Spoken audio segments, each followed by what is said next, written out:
Today we're diving into the brand new MacBook Pro 14-inch with the M4 Pro chip.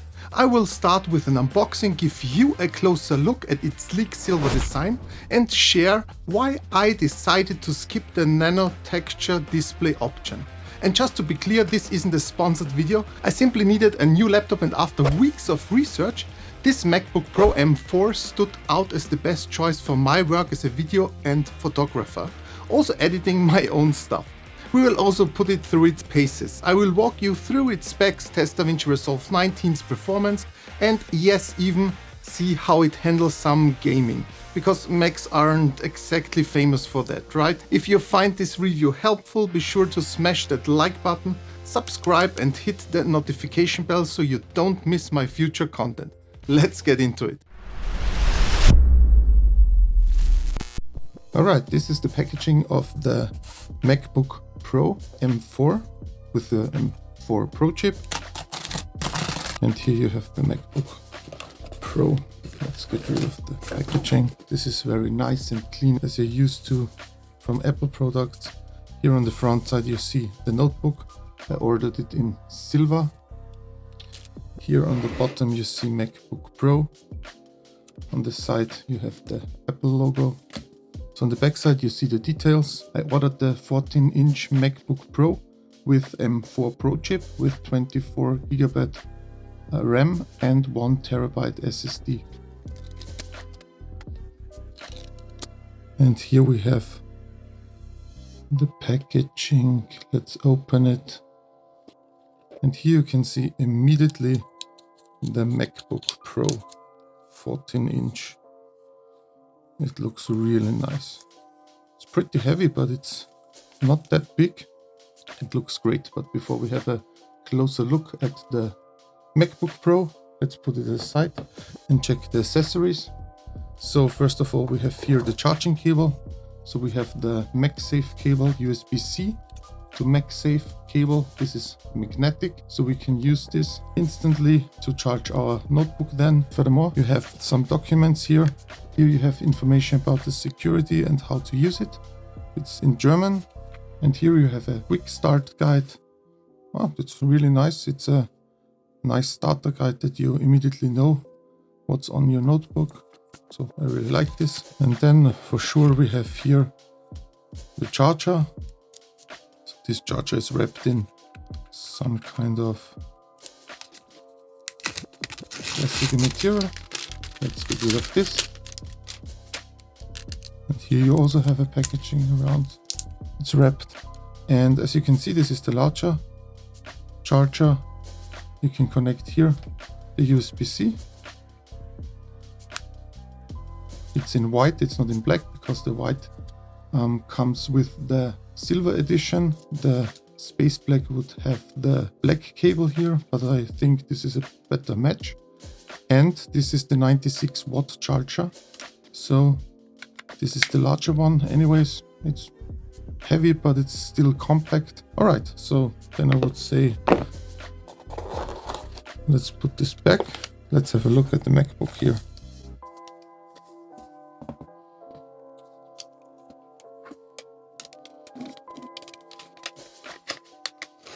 There is an engraving here, MacBook Pro. This looks awesome. All right, then get rid of this. Here on the bottom side, you have this rubber pads. And from the other side, very clean, you have the Apple logo on it. And on the side, you have the MagSafe charging port here. You have two Thunderbolt 5 connectors and one headphone jack here. And on the other side, you have a SD card reader, what I really like. I missed this on my old notebook. Plus you have another Thunderbolt 5 connector here, plus an HDMI connector here. So this is really cool. So you can use it via Thunderbolt 5 on an external monitor or via HDMI. You have here openings for the fans, and also apparently here on the side that your MacBook Pro stays cool. I think the 14-inch notebook is very cool. It's very compact. It has 1.6 kilogram approximately, and you feel it here. But I think for this powerhouse, it's awesome. It's very small. and flat. It's not that thick.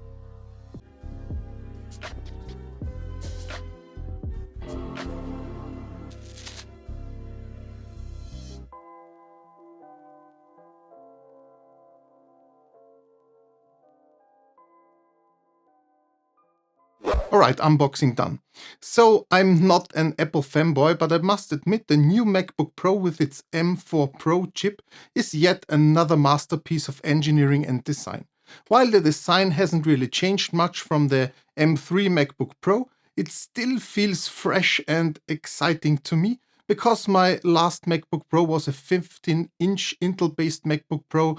I think it was 10 years ago. Coming from that generation with the iconic backlit Apple logo, the sleekness of this design is simply stunning. Now, I'm not strictly a Mac or Windows guy. I go with whatever fits my needs at the time.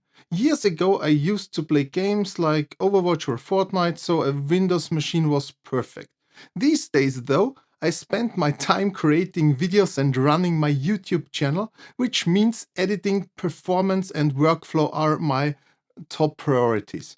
After weeks of research, I landed on the MacBook Pro M4, and after using it for my latest video, the AirPods Pro 2 spy case review, I'm convinced it was the right choice. This compact powerhouse handles my Sony a7 IV's 4K footage in DaVinci Resolve 19 without a hitch. No lag, no delays. Photoshop also runs like a dream, and working with raw files is pure joy. And I've already mentioned its case color, right?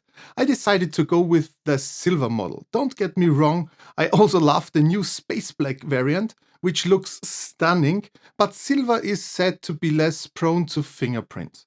Although, according to many reviews, Apple has improved the fingerprint resistance over the years. I still lean forward the classic silver look.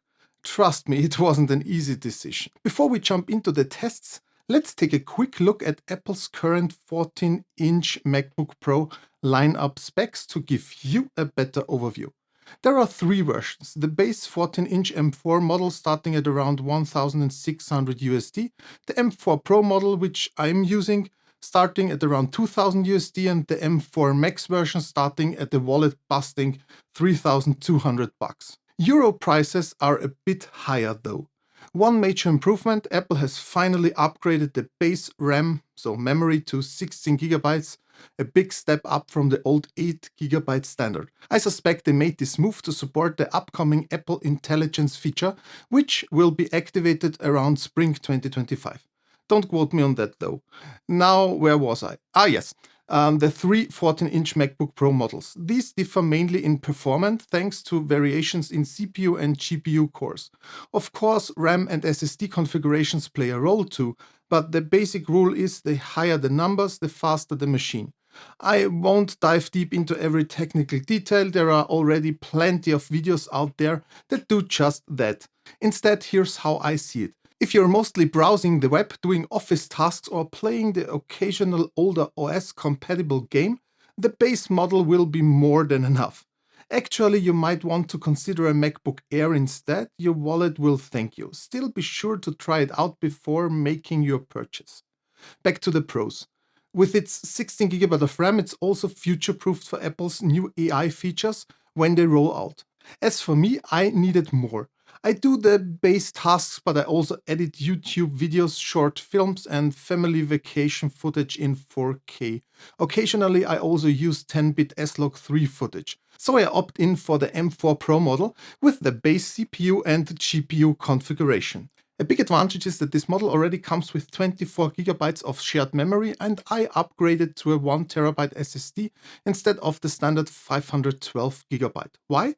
To safely store all my 4K material and have room for some games.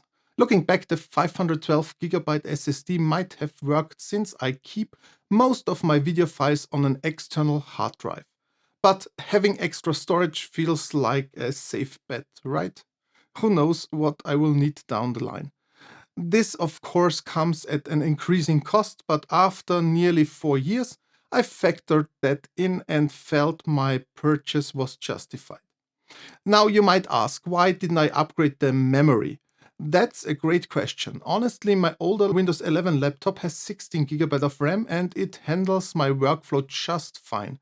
I don't care complex fusion clips with overcomplicated node structures or heavy effects in DaVinci Resolve 19, and my use of 10-bit S-Log3 footage is pretty limited because color grading can be very time consuming.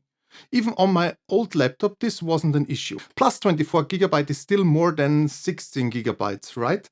So I don't regret this decision. At least not now. We will see what the future brings. Okay, so what's left? Right, the third and most powerful option, the MacBook Pro M4 with the Max chip. I didn't dive too deeply into researching this variant because frankly the price were more than I was willing to spend.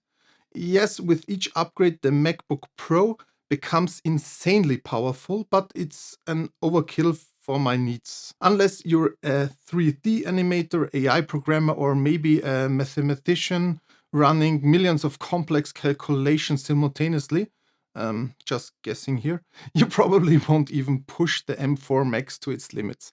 Sure, if money isn't an issue, go ahead and max out the specs.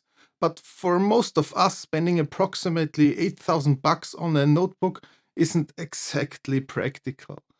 That said, now you know why I chose the M4 Pro configuration. But there's more to why I switched back to a MacBook Pro. The M4 chip's incredible energy efficiency brings two big benefits: extended battery life and lower heat generation, which means less fan noise. And I hate fan noise. Even though the model comes with two built-in fans, they're impressively quiet. During my normal workload and even while exporting my last YouTube video with some effects, I barely noticed the fans at all. Compare that to my Legion 15 from 2021, which sounded like a jet engine under smaller conditions. Plus, the export time for video clips has decreased significantly. I will share an example later on. I honestly didn't expect such a drastic improvement, especially considering my Windows gaming notebook was powered by an AMD Ryzen 7 processor and a dedicated GeForce 2060 graphic card. Despite that solid setup, the M4 Pro has been a game changer for my workflow. I can absolutely echo what everyone else is saying. Apple has truly pulled off a stroke of genius with the M processors.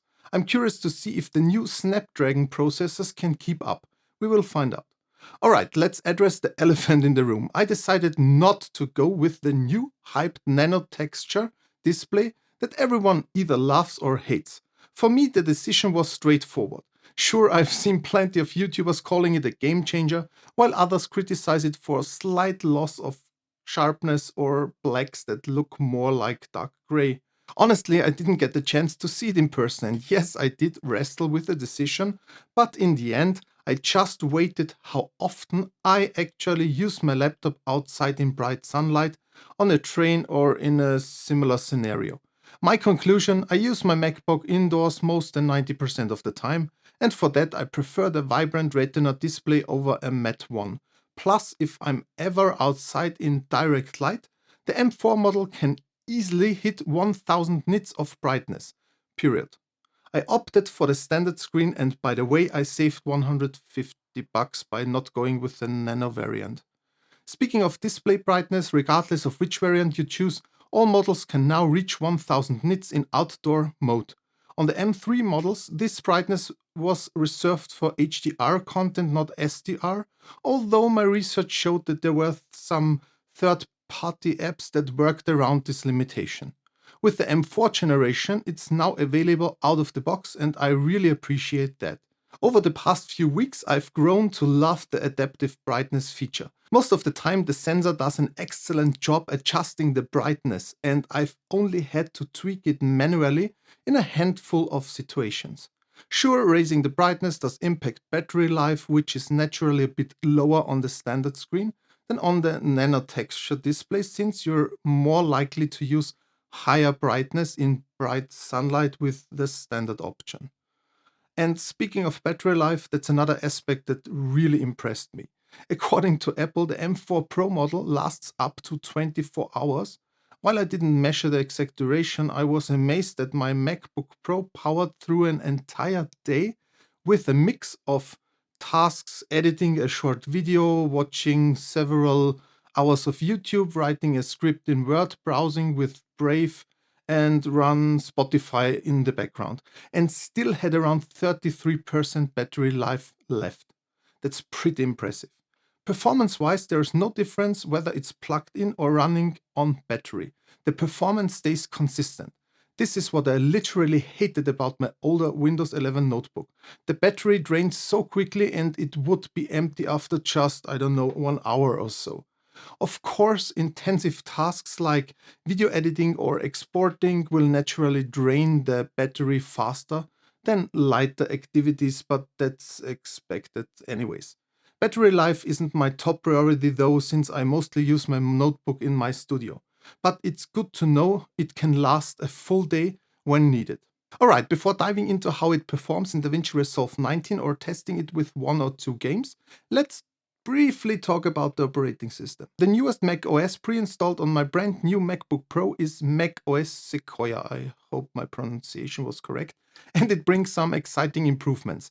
A key highlight is support for Apple Intelligence and AI-powered systems set to launch in the first half of 2025, which could redefine workflows.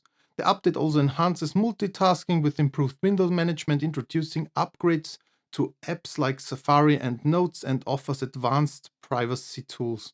Together, these updates make macOS Sequoia a forward-thinking system that bridges efficiency and integration seamlessly. My switch once again, I think this was the 3rd time, anyways, from Windows to macOS, was surprisingly smooth.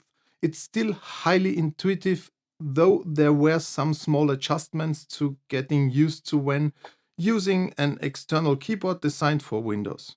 As expected, there are many user-friendly features, though some elements might take a bit of getting used to, which I feel is largely a matter of personal preference. Alright, so I think this video is getting quite lengthy. If you're interested in a dedicated video about macOS Sequoia, let me know in the comments. Now that I've connected the MacBook Pro to an external monitor, let me quickly highlight its ports and connectivity. First, there is the classic Maxi 3 plug for powering the notebook, but you can also charge it via any of the USB-C ports, as they are also support Thunderbolt 5. Also only on Pro and Max chips. The M4 standard only has Thunderbolt 4. These ports are not only incredibly fast, capable of up to 120 gigabits per second, but they also allow you to connect 2 high-resolution external monitors seamlessly. But keep in mind, again, only with the M4 Pro and the Max chip. The MacBook also supports the latest Wi-Fi 6E and Bluetooth 5.3 standards for reliable internet and device connectivity. Additionally, it includes HDMI, a headphone jack, and an SD card reader, which as a video editor is an absolute blessing. But be aware it doesn't come with an USB-A port, so you will likely need an USB-C hub or docking station for that. I currently use the BenQ one. I've already made a review, and it works perfectly with its display link driver, meaning I only need one USB-C cable. Plus, it also charges my notebook, so simplicity really rules. On the security side, Apple has enhanced both hardware and software protections with Apple's Silicon and extends to the macOS architecture with features like the Touch ID on the keyboard, Find My integration, and advanced defense against malware or viruses. And speaking of hardware, one more thing to mention here is the integrated webcam. It features a 12 megapixel built-in 1080p webcam with 2 standout qualities: a digital zoom that follows your movements during calls, and a wide-angle lens that lets you display items on your table. Therefore, it is called center stage camera. While it's a nice-to-have feature, I typically prefer using an external webcam for video calls, especially since I use this laptop in a more stationary setup. The last point I want to mention here is the 6 hi-fi loudspeaker system, which is amazing good. The sound is full and bassy. I would say the best speakers I've heard on notebooks.